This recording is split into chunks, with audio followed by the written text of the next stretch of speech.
May mga dasal na hindi mo kailangang isigaw dahil ang Diyos naririnig ang tibok ng puso mo. Hindi mo kailangang ipaliwanag ang lahat dahil alam niya ang bigat na dinadala mo ngayon. Hindi mo rin kailangang magkunwaring matatag dahil sa kahinaan mo doon siya pinakamakapangyarihan. Ang Panginoon ay malapit sa mga may pusong wasak at inililigtas ang mga bagbag ang loob.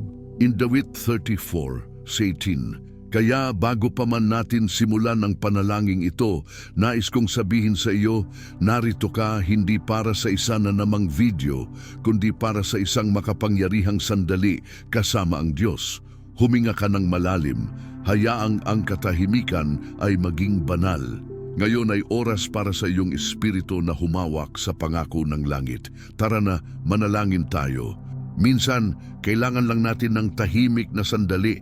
Isang sandaling hindi mo kailangang magsalita ng marami, kundi buksan lang ang puso mo at hayaang magsalita ang Diyos. Kaya habang nakaupo ka ngayon, o marahil habang naglalakad ka, nagtatrabaho, o nag-iisa sa kwarto mo, tandaan mo ito, ang Diyos ay kasama mo, hindi siya malayo.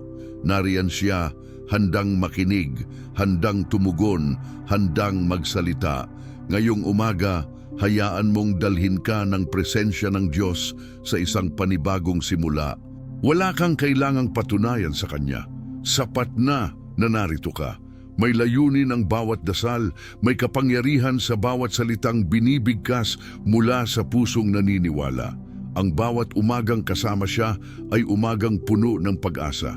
Ang sabi sa awit 33, O Panginoon, sa umaga ay dinirinig mo ang aking tinig. Sa umaga ay inilalahad ko ang aking panalangin sa iyo at ako'y nag-aabang. Ngayon, gawin nating personal ang panalangin ito, hindi para sa iba, para sa iyo ito. Ang Diyos ay may sasabihin sa puso mo. Kung handa ka na, huminga ka ng malalim. Ilapit mo ang puso mo sa Diyos. May mangyayari sa panalangin ito. Isulat mo sa comments, Panginoon, narito ako, kausapin mo ako. At huwag kalimutang mag-subscribe para sa araw-araw na panalangin. Pumikit ka sandali, huwag mong madaliin ang Diyos. Huwag mong laktawan ang presensya niya. Dahil sa panalangin ito, mayroong mangyayari. Hindi mo man ito makita agad, pero sa kalangitan, may mga pintuang nagsisimulang bumukas.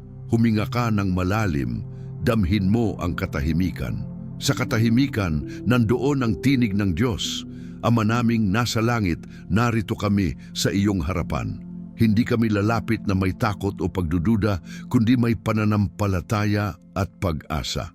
Salamat po sa bagong araw, salamat po sa panibagong pagkakataon. Salamat po dahil kahit maraming hindi sigurado sa mundo, ikaw ay hindi nagbabago. Ikaw ang aming matibay na kanlungan. Panginoon, sa mga oras na ito, nilalapit ko po ang puso ko sa iyo. Ang puso kong may mga tanong, ang puso kong minsan napapagod, ang puso kong umaasang muli. Panginoon, hipuin mo ako. Sa bawat salita, sa bawat sandali, sa bawat paghinga, maramdaman ko sana ang yakap mo. Hindi ko kailangan ng magarbong sagot ngayon. Ang kailangan ko'y malaman na naririnig mo ako, na hindi ako nag-iisa, na kahit hindi ko pa alam ang kasagutan, sapat na ikaw ang kasama ko. Diyos, ikaw ang may hawak ng lahat. Wala akong dapat ikatakot.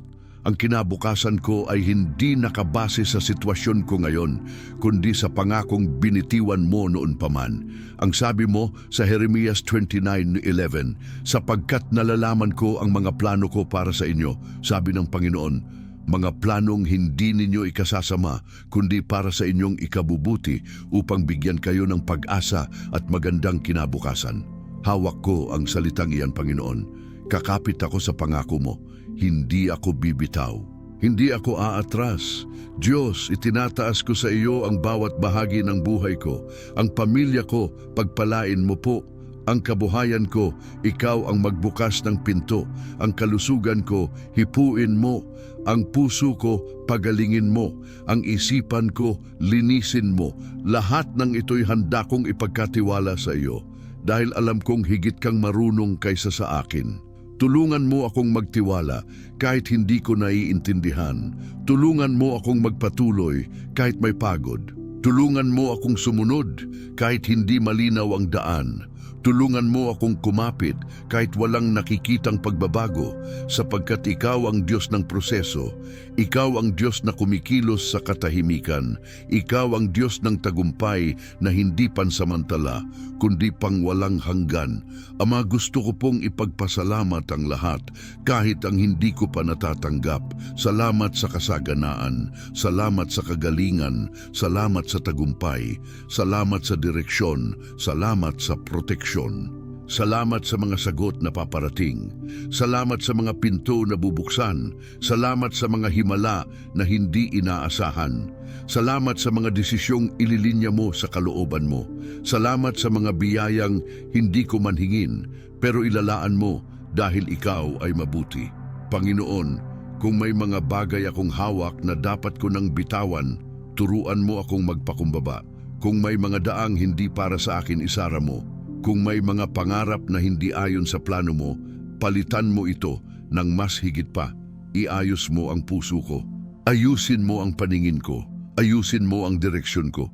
Gusto kong magtagumpay, Panginoon, pero ayon sa paraan mo. Hindi ayon sa plano ng tao, hindi ayon sa pressure ng mundo, kundi ayon sa kalooban mo. Alam kong ang tagumpay na mula sa iyo ay hindi nakakapagod. Ang tagumpay na mula sa iyo ay may kasamang kapayapaan. Ang tagumpay na mula sa iyo ay may saysay at layunin. Kaya ngayon, Panginoon, binubuksan ko ang puso ko. Magsalita ka, kausapin mo ako. Gamitin mo ang panalangin ito para tanggalin ang takot ko, para punan ang kakulangan ko, para buuin ang pagkawasak ko, para linisin ang bahagi ng buhay kong hindi ko maayos-ayos mag-isa. Dahil ikaw lang ang makakagawa nito. Ikaw lang ang may kapangyarihan. Ang sabi sa awit 37:4, magpakaligaya ka rin naman sa Panginoon at bibigyan ka niya ng nasa ng iyong puso. Panginoon, nais ko pong magsaya sa iyo. Kahit hindi pa dumarating ang mga kasagutan, pipiliin kong magsaya sa iyo. Pipiliin kong magtiwala. Pipiliin kong maghintay, pipiliin kong manampalataya, at habang ginagawa ko ito, naniniwala akong may nangyayari sa espiritual na mundo. May mga kandadong nabubuksan, may mga hadlang na nawawasak, may mga pintuang binubuksan, may mga anghel na kumikilos, may mga panalangin umaakyat, may mga sagot na bumababa, may mga pagbabago sa loob ko, may mga pagpapalang paparating. At lahat ng ito'y hindi dahil magaling ako, kundi dahil tapat ka, Panginoon. Kaya ngayon, Ama, tinatanggap ko ang tagumpay, tinatanggap ko ang kagalingan, tinatanggap ko ang direksyon, tinatanggap ko ang bagong simula, tinatanggap ko ang katotohanang hindi pa tapos ang plano mo sa buhay ko. Hindi ito ang katapusan. Simula pa lamang ito ng isang mas malalim na relasyon sa iyo. Salamat, Panginoon. Salamat, Jesus. Salamat, Espiritu Santo. Pinupuri ka namin. Dinadakila ka namin. Sa iyo ang lahat ng papuri, karangalan at pagsamba. Sa pangalan ni Jesus. Amen. Kung nadama mong tumagos sa puso mo ang panalangin ito, isulat sa comments, Diyos ko, ikaw ang tagumpay ko. Gusto mo bang ipanalangin din kita? Isulat ang pangalan mo o ang dasal mo gamit ang salitang, idinadalangin ko, at sabay nating ipanalangin yan. At kung gusto mong araw-araw na makasama ang presensya ng Diyos, pindutin mo na ang subscribe. May bago siyang gustong sabihin sa iyo bukas. Hindi ko alam kung nasaan ka ngayon sa buhay mo. Maaring nasa gitna ka ng labanan, ng pagkalito, ng kakapusan, ng sakit, ng katahimikan. Pero hayaan mong ilapit kita sa isang kwento na makapangyarihang paalala kung paano gumagalaw ang Diyos sa gitna ng kawalan, ang buhay ni Jose sa Biblia. Si Jose ay hindi ordinaryong tao. Mula pa pagkabata, may panaginip na siya, mga pangarap na ipinakita ng Diyos na siya ay itataas, na may gagawin siya sa buhay ni Jose na hindi pa abot ng isipan ng kahit sino. Pero sa halip na dumiretso sa tagumpay, ano ang nangyari? Ipinagbili siya ng sarili niyang mga kapatid, tinapon sa balon, iniwan na parang wala siyang halaga, ibinenta sa mga dayuhan, dinala sa Ehipto bilang alipin. Sa mata ng tao, parang tapos na ang kwento niya. Pero sa mata ng Diyos, iyon pa lang ang simula. Habang naroon si Jose sa bahay ni Potifar, hindi siya nagreklamo, hindi siya nagtampo sa Diyos. Sa halip, naglingkod siya ng buong puso. At dahil doon, pinagpala siya ng Diyos. Umangat siya sa posisyon, pinagkatiwalaan. Pero kahit anong ganda ng kalagayan niya, may dumating na panibagong pagsubok.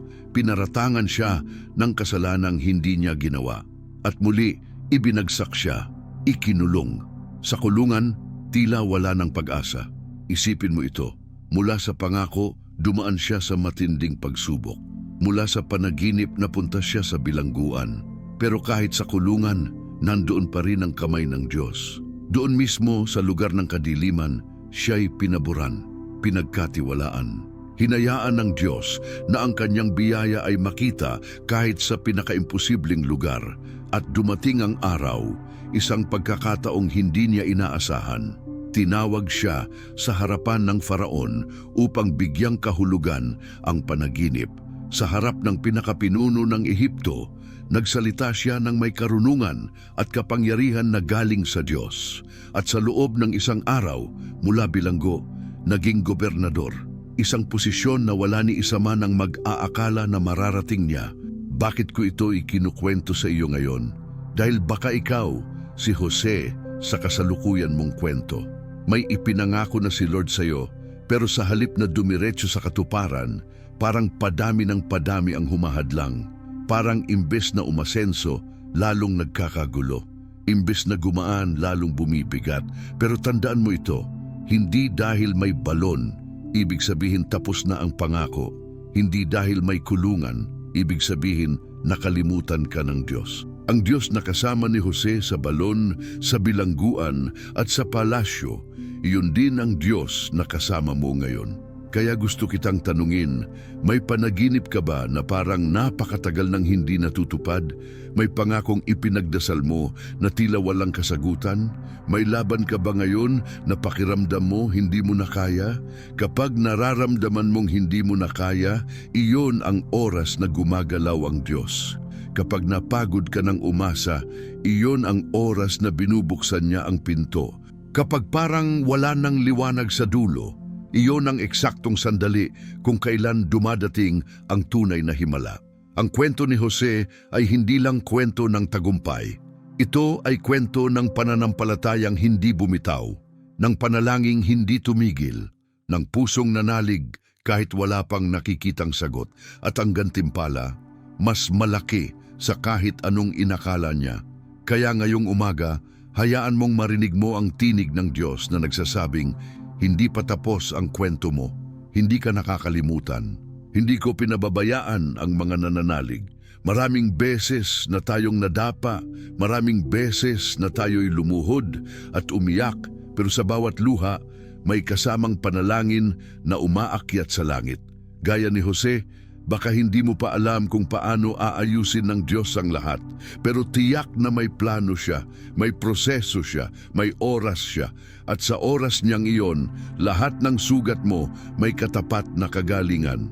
Lahat ng kawalan mo may kapalit na kasaganaan. Lahat ng tanong mo may sagot. Lahat ng dasal mo may tugon. Gaya ng sinabi sa awit 105:19, hanggang sa dumating ang kanyang salita, ang salita ng Panginoon ang sumubok sa kanya. Si Jose ay sinubok, pero hindi siya bumigay. At ang bunga, siya ay ginamit ng Diyos hindi lamang para sa sarili niyang tagumpay, kundi upang iligtas ang buong bayan, pati ang kanyang pamilya. Hindi ba't ganun din ang gusto ng Diyos sa iyo? Na ang tagumpay mo ay hindi lang para sa iyo, kundi maging pagpapala ka rin sa iba. Na ang panalangin mo ay maging daan para ang iba'y makakita ng ilaw, na ang mga luha mo ay maging binhi ng bagong simula para sa iyo, sa pamilya mo, sa kinabukasan mo. Kaya kapatid, huwag kang bibitaw, huwag mong husgahan ang sarili mo base sa ngayon.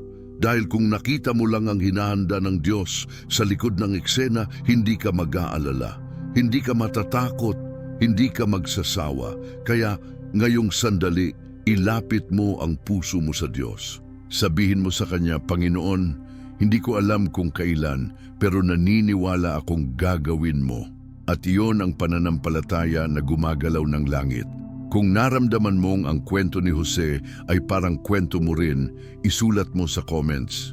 Ako si Jose, sa panahon ng paghihintay, pero naniniwala ako sa tagumpay. At kung gusto mong araw-araw ay makasama sa ganitong mga panalangin, huwag kalimutang mag-subscribe. May susunod pang bahagi na hindi mo dapat palampasin. Narito tayo ngayon sa punto ng buhay mo na kailangan mong pumili. Mamuhay lang ba sa pangako o magdeklara ka na ng tagumpay? Ngayon, pag-uusapan natin ang 3 susi espiritual na matatapang mong gamitin para sa iyong tagumpay at prosperidad, para sa buong direksyon at pundasyon ng iyong buhay na panalangin sa umaga para sa iyong pangakong ipinagkatiwala sa Diyos. Una, ang pananampalataya bago ang sagot. Hindi mo kailangang makita ang kabuuan nito bago mong maniwala. Hindi mo kailangang marinig ang buong plano bago ka umasa. Tulad ni Jose, naniniwala siya sa panaginip kahit tinapon siya ng kapatid. Naniniwala siya kahit hindi pa niya nakikita ang Faraon. Kaya ngayon, pipiliin mong maniwala sa pangako ng Diyos kahit hindi mo pa nakikita. Pipiliin mong magtiwala sa direksyong ibinibigay niya kahit hindi malinaw ang daan. Ang pananampalataya ang nagbubukas ng langit, nagsimula ng himala, nagbibigay daan sa kabutihan. Pangalawa, ang pasasalamat na inaabangan ng biyaya. Huwag mong hintayin makita mo muna lahat bago ka magpasalamat. Magpasalamat ka na ngayon sa proteksyon, sa direksyon, sa mga bukas na pintuang hindi mo pa nakikita. Magpasalamat ka rin sa mga pagsubok dahil sa pamamagitan nila lumalalim ang iyong karakter. Dahil sabi sa 1 Thessalonica 5:18 ang Biblia, magpasalamat kayo sa lahat ng bagay, sapagkat ito ang kalooban ng Diyos para sa inyo kay Kristo Jesus. Kapag nagpasalamat ka muna, binabago ang iyong pananaw, nagiging bukas ang puso mo sa pagpapala. Kasabay nito, binubuksan mong ang kalooban mo sa mga himala na paparating. Pangatlo, matapang na aksyon ayon sa kalooban ng Diyos. Hindi sapat na manalangin ka lang, kailangan mong huwag matakot lumakad sa daan na tinuturo niya. Kung may ipinapakitang pagkakataon, kahit maliit, ikaw ang lalapit, ikaw ang kikilos, sapagkat ang pag-asa ay hindi lang salita, kundi lakas ng pagkilos. Kung sinabi ng Diyos sa puso mo, magbigay ka, tumulong ka, magbahagi ka ng mensahe, simulan mo, gawin mo. May mga pintuang hindi magbubukas kung hindi mo lalapitan. Ang direksyong ibinigay ng Diyos ay hindi lang ideya, ito ay misyon. Habang iniisip mo ang 3 susi, pananampalataya, pasasalamat, aksyon, tanungin mo ang sarili mo sa buong katotohanan. Alin dito ang pinakanangangailangan mo ngayon? Alin ang hindi pa mo nagagawa kahit gusto mo? Saan ka natatakot kumilos? Saan ka nahihiyang magpasalamat dahil parang wala pang nakikita? Gusto kong marinig ang sagot mo. Isulat mo sa comments, pananampalataya ang kailangan ko ngayon. O pasasalamat ang titibay ng puso ko. O kaya, aksyon ayon sa pangako mo, Diyos. Ang salita mo ay may kapangyarihan kapag inangkin mo ito. At habang tinatanggap mo itong 3 susi, hayaan mong bigyang buhay ng Diyos ang bawat isa. Hayaan mong magsanib puwersa ang pananampalataya mong inilapat, ang pasasalamat mong ipinahayag, at ang aksyon mong isinagawa. Dahil sa sandaling iyon, kapag ginawa mo ito, magbubukas ang himala. Ngayon, sa susunod na bahagi, magdedeklara tayo ng may lakas. Magbibigay tayo ng mga salita na magpapabago sa tagpo ng iyong buhay. Maghahari ang salita ng Diyos sa labi mo, magsisimula ang bagong yugto ng tagumpay at kasaganaan. Manatili ka, sapagkat darating ang sandali na hindi mo malilimutan. Kung naramdaman mong may risgong lakas sa 3 susing ito, isulat mo sa comments, Diyos, gamitin mo pananampalataya ko, o pasasalamat ko ay bukas na, o itakda mo ako sa tamang aksyon. Kung hindi ka pa nag-subscribe, mag-subscribe ka na ngayon para hindi mo palampasin ang deklarasyon na gagawin natin. Narito ang pagpapatuloy, mga deklarasyon na magpapalakas ng iyong pananampalataya, magpapabukas ng pintuan ng biyaya, magpapatibay ng iyong pag-asa, at magpapakita ng kapangyarihan ng salita ng Diyos sa buhay mo. Damhin mong ang bawat salita ay inilalaba para sa tagumpay mo, para sa prosperidad, para sa direksyon ng Diyos sa iyong buhay, at para sa pangako na isinasa katuparan niya ngayon. Maniwala ka ngayon. Ang iyong buhay ay hindi lang basta lumalakad, hindi ka lang basta umaasa. Ikaw ay mananakop dahil ikaw ay anak ng hari. Kaya ngayon, sabay sabihin natin ng may tapang, ako ay anak ng Diyos. Ako ay tagumpay, ako ay prosperidad. Ang biyaya ng Diyos ay hindi lang pangarap, iyong katotohanan. Ang pangako niya para sa akin ay magaganap ngayon. Hindi pa tapos ang plano niya sa akin. May kabutihang hindi ko pa nakikita, may sagot na hindi ko pa naintindihan. Ngunit ngayon, inilalapat ko ang pananampalataya ko sa salita niya. Inilalagay ko ang pag-asa ko sa kanya. Ako'y magpapahayag, hindi ako titigil sa panalangin ng umaga. Hindi ako magpapadala sa alinlangan. Hindi ako magpapahuli sa pananampalataya. Sa pangalan ni Hesukristo, tinitingnan ko ang mga pintuang bukas. Tinitingnan ko ang mga oportunidad na darating. Tinitingnan ko ang mga biyayang nakatago sa langit na darulog sa lupa. Aking tinatanggap ang kasaganaan, aking tinatanggap ang kagalingan, aking tinatanggap ang tagumpay, aking tinatanggap ang proteksyon, aking tinatanggap ang direksyon ng Diyos. Panginoon, gamitin mo ang mga deklarasyong ito bilang sandata, laban sa duda, labanan ang takot, agawin mo ang mga bitag ng pag-aalinlangan. Hayaan mong ang bawat pagbigkas ng aking bibig ay magresulta sa pagbabago sa espiritual na mundo, magbukas ng mga pintuan, magpalakas ng pananampalataya sa puso ko. Hindi ko napapayagang ang kahapon ang magdikta ng araw ko ngayon. Hindi ko napapayagang ang mga pagkabigo ang magharap sa panibagong pagkakataon. Dahil ikaw, O Diyos, ang nagliligtas, ang naggagaling, ang naglalaho ng mga hadlang. Ako'y isang anak ni Abraham, anak ng pangako. Sa bawat salita mo, Diyos, buhayin mo ang pangako mo sa akin.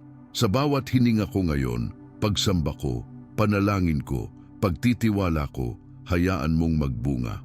Hayaan mong makita ko ang simula ng katuparan. Hayaan mong maranasan ko ang unang bakas ng sagot. Hayaan mong dumaloy ang biyaya, dumaloy ang kasaganaan, dumaloy ang pagmamahal, dumaloy ang kapayapaan. Ang sabi sa Filipos 4:13, ang Biblia, lahat ng bagay ay aking magagawa sa pamamagitan niya na nagpapalakas sa akin. Kaya ngayon, inilalapat ko ito sa buhay ko. Lahat ng bagay, ang mga hadlang, ang mga pamagat sa pagiging hindi sapat, ang mga tanong na hindi sinagot, lahat ng ito kayang lampasan dahil kasama ko ang Diyos ng kakayahan. Inilalagay ko ang aking mga pangarap sa harap niya. Inilalagay ko ang aking pamilya, ang aking trabaho, ang aking kalusugan, ang aking mga uhaw sa katuparan, ang aking mga plano sa hinaharap sa ilalim ng pamumuno niya. Hindi ko hahayaan ang ingay ng mundo o mga sinabi ng iba na makapagpahina sa suara ng salita niya sa akin. Hindi ko hahayaan ang takot na maghari sa puso ko. Dahil tinawag mo akong magtagumpay, tinawag mo akong mag-ani, tinawag mo akong maging liwanag. Tayo ngayon ay magsalita. Panginoon, maging matatag ang aking pananampalataya. Panginoon, ilahad mo ang landas mo sa akin. Panginoon, gamitin mo ako para maging pagpapala sa iba. Panginoon, pagpalain mo ang aking mga hakbang. Panginoon, ikaw ang aking ilaw at aking tanggulan. At habang ginagawa ko ito, naramdaman mo ba ang pagigting ng pananampalataya mo? Naramdaman mo ba ang init ng pag-asa? Narinig mo ba ang tinig ng Diyos na nagsasabing, ito na ang simula ng tagumpay mo? Huwag mong pigilan ang pusong umuugong sa pananampalataya. Huwag mong pigilan ang panalangin ng umaga na lumipad pataas. Sapagkat sa susunod na bahagi, gagamitin natin ang deklarasyon bilang susi upang tuluyang buksan ang pintuan ng biyaya para sa iyo. Hindi lang sa salita, kundi sa gawain, sa realidad sa buhay mo. Kung naramdaman mong may lumakas sa pananampalataya mo habang binabasa ito, isulat sa comments, "Tagumpay ko'y sinimulan ko ngayon." O kaya, "Panginoon, gawin mo akin ang pagpapala mo." At kung hindi ka pa nag-subscribe, mag-subscribe ka na ngayon para hindi mo palampasin ang sandali ng deklarasyon na susunod. Sabihin mo kapag handa ka na para sa pinakamakapangyarihang bahagi na paparating. Narito ang bahagi na magtatapos sa pananabik, magpapatibay sa iyong pananampalataya at maghihintay ka ng higit pang biyaya, isang pagtatapos na nagsisimula ng panibagong kabanata. Damhin mong bawat salita'y gumagawa, bawat pangako'y sumusulpot, bawat pag-asa'y lumalawak at ang Diyos ay hindi naluluma sa kanyang salita. Ngayon, kilalanin mo sa puso mo ang kapangyarihan ng deklarasyon mo. Hindi basta mga salita, ang mga ito ay mga espada ng pananampalataya, mga susi sa pintuan ng biyaya, mga daan patungo sa pangako ng Diyos. Sa bawat pagbigkas mo ngayon, ilunsad mo ang iyong pangako. Ako'y mamumuhay sa katotohanan ng panalangin ng umaga. Ako'y tatayo sa direksyon ng Diyos. Ako'y tatanggap ng kasaganaan, tagumpay, proteksyon at katalinuhan. Ako'y hindi lamang maghihintay, kilos ako. Ako'y hindi mag-iimbot sa posibilidad, tatanggap ako ng biyaya. Ako'y hindi magpapahuli sa himala, lalakad ako kasama ang Diyos sa bawat hakbang. Isipin mo ang mga bahagi ng buhay mo, trabaho mo, pamilya mo, relasyon mo, pangarap mo, lahat pong pinapasan mo ng pasanin. Ngayon ay oras para ipagkaloob sa Diyos ang kontrol. Ipagpasakop mo ang sariling plano at hayaang Siya ang magsabi, "Direksyon ko ito, panalong ito, panalangin mo'y muntik ng matupad, pangako niya'y hindi biro, biyaya niya'y hindi huli, kalooban niya'y hindi nakubli, tinawag ka niya hindi para manahimik, kundi para manalo." Tulungan mo ako, Panginoon, na manatiling matatag sa mga sandaling ako'y nanghihina, na ipagkatiwala ang bawat agam-agum ko, bawat luha, bawat pagod sa iyo. Sapagkat ikaw ang nagbibigay ng pahinga sa mga pagod. Ikaw ang nagpapagaling sa sugatang puso. Ikaw ang nagbubukas ng mga pinto na matagal nang nakasara. Ikaw ang nagdadala ng himala sa gitna ng kadiliman. Alam kong kapag tumigil ako sa paglabas ng aking pananampalataya, doon nagsisimula ang kapangyarihan mo. Kaya hindi ako hahayaan na pigilin ako ng alinlangan. Ngayong araw, idinideklara ko, ang aking buhay ay magiging salamin ng iyong kapangyarihan. Imong aking mga desisyon ay alinsunod sa iyong salita. Ang aking mga hangarin ay iyong mga pangako. Ang aking mga panalangin ay sagot na ngayon. Ang aking kahirapan ay magiging testimonya ng iyong pagkamakapangyarihan. Ang aking pangarap ay magaganap sa iyong panahon. At sa bawat karangalan at pagpapala ay babalik ang papuri sa iyo. Tayo ngayon ay magsumiya ng pasasalamat. Salamat, Ama, dahil hindi mo kami pinabayaan. Salamat, Jesus, dahil ikaw ang tagumpay namin. Salamat, Espiritu Santo, dahil ikaw ang nagbibigay ng direksyon namin. Ang salita mo'y totoo, ang pangako mo'y makapangyarihan, ang plano mo'y hindi matatanggihan. At kahit hindi namin nakikita ang lahat, pinipili naming maniwala. Pinipili naming maglakad sa liwanag ng pananampalataya, hindi sa anino ng pagdududa. Hindi mo man makita lahat ngayon, naramdaman mo ba ang apoy ng pananampalataya mo na nagigising? Narinig mo ba ang bulong ng Diyos sa puso mo na nagsasabing, "Ito na, simula na ng biyaya mo"? Huwag mong hayaang lumipas ang araw na parang walang saysay. Huwag mong hayaang mawala ang pangako sa dibdib mo. Huwag mong hayaang manahimik ang panalangin mo, sapagkat darating ang sandali na ang iyong pangalan ay tatawagin, ang iyong tagumpay ay ihahayag, ang iyong kwento ay bibigyan ng bagong pahina. Kung naramdaman mo ngayon ang pagpapalakas sa puso mo, isulat sa comments, ang tagumpay ko'y simula ngayon. O kaya, ako'y kabutihang ipinangako niya. Kung hindi ka pa nag-subscribe, gawin mo na ngayon para hindi ka mapag-iwanan sa mga pangakong gugunitay ng Diyos. I-click mo rin yung video na lalabas sa screen dahil doon mo matutuklasan kung paano pang lalong palalimin ang iyong pananampalataya, pagkamit ng kanyang biyaya at pagtamo ng direksyon ng Diyos na higit pa sa iyong inaasahan. Manatili ka dahil ang himala mo darating at sa susunod na sandali magpapatuloy ang kwento.